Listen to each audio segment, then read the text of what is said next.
Նախ ողջունում եմ բոլոր ներկաներին,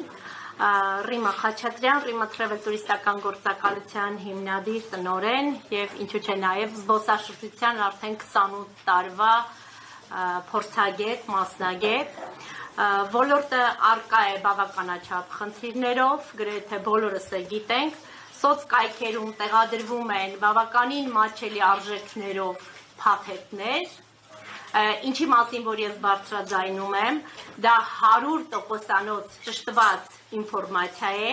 եւ բոլոր այն քաղաքացիները, որոնք որ կարծում են, որ մենք ընդդիմադիր ենք այս ոլորտում եւ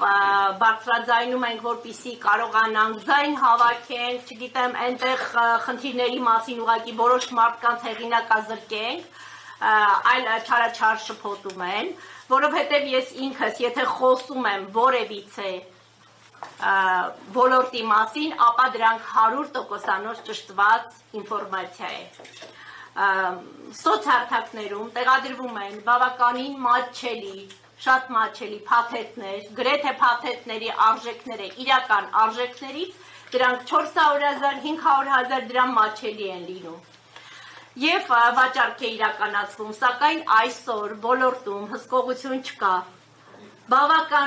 Բավականին քաղաքացիներ այսօր Հայաստանում ունեն խնդիրներ զբոսաշրջության ոլորտի հետ կապված, սակայն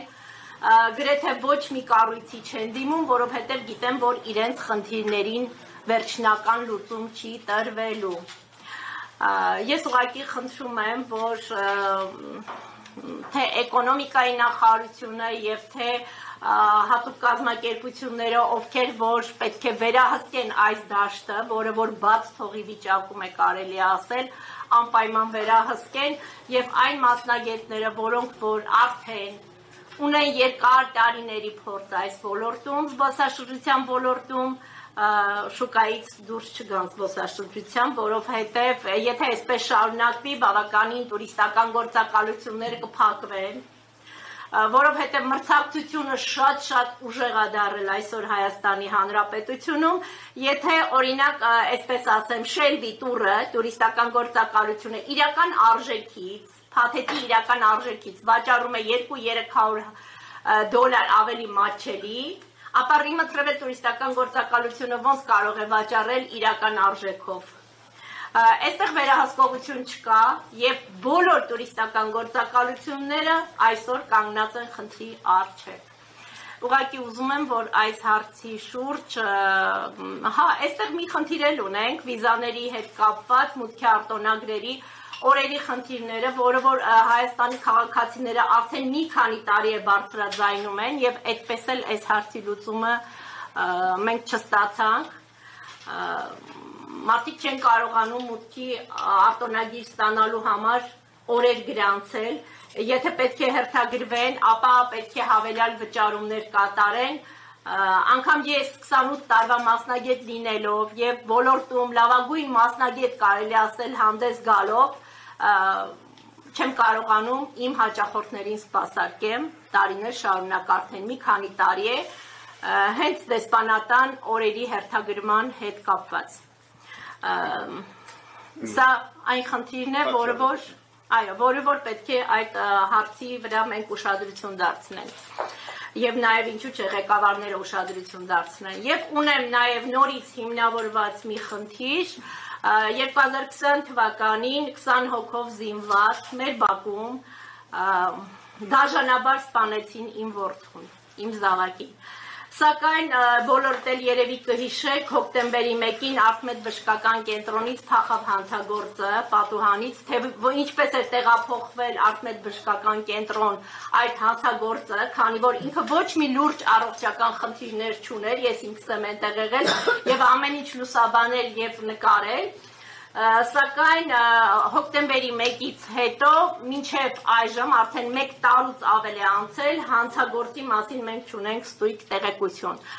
Որոշ լրատվամիջոցներ գրեցին, որ արդեն հանցագործը կալանավորվել է Վրաստանում, բայց ինչպես հատեց Կոստանտին Հունանյանը Վրաստանի սահմանը, այդ արդեն հարցի մյուս կողմն է։ Ես խնդրում եմ ուղղակի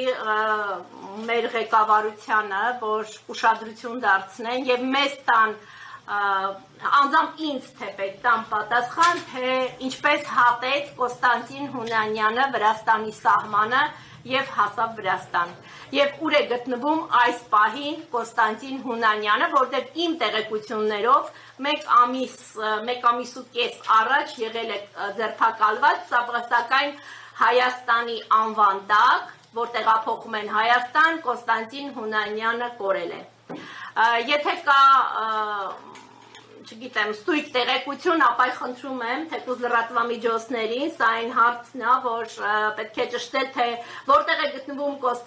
Կոստանտին Հունանյանը այս պահի դրությամբ, քանի որ բոլորդ գիտեք այդ դեպքի մասին, որ մեկ տարուց արդեն, մեկ տարի և ավել, Կոստանտին Հունանյանը փախավ Արթմետ բժշկական կենտրոնից և մինչև այսօր մենք չունենք այդ հարցի պատասխանը, նաև լրատվամիջոցները չունեն։ Արդյոք ձեզ չի հետաքրքրել, թե հանցագործը ոնց դուրս եկավ երկրից, ով էր կանգնած այս ամենի հետևում։ Եվ մնացածը, որոնք որ 5-6 հոգին այս պահի դրությամբ ձերբակալված են, մինչև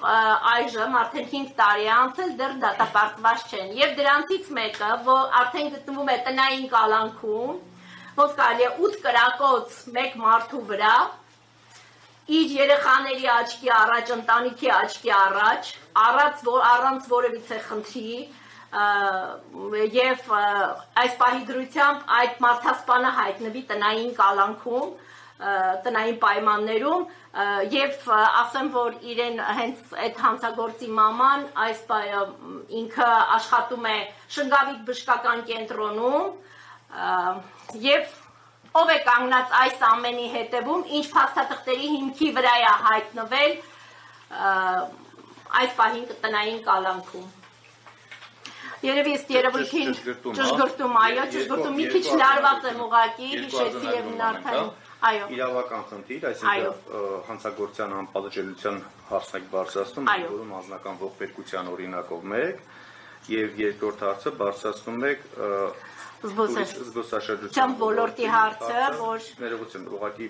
բանն անենք, վերջնական իր այսպես ամփոփումն անենք։ Իմ մոտ հարց առաջացավ, դեմպինգի մասին նա գլխավոր խնդիր է գնում, թե կեղծ փաթեթների վաճառքների մասին։ Եվ կեղծ փաթեթների վաճառքի, որը որ ստույգ տեղեկություն է իմ կողմից, ես ստույգ եմ, ինչ խոսում եմ, ստույգ հիմքերի վրա եմ խոսում, և ոչ մի քաղաքացի հանկարծ չկասկածի իմ խոսքերի վրա, որտեղ դրանք ստույգ ճշգրտված տեղեկություններ է, ես ընդամենը մեկ ամիս է պայքարում եմ դրա դիմաց, բայց մենակով դժվար է ինձ համար։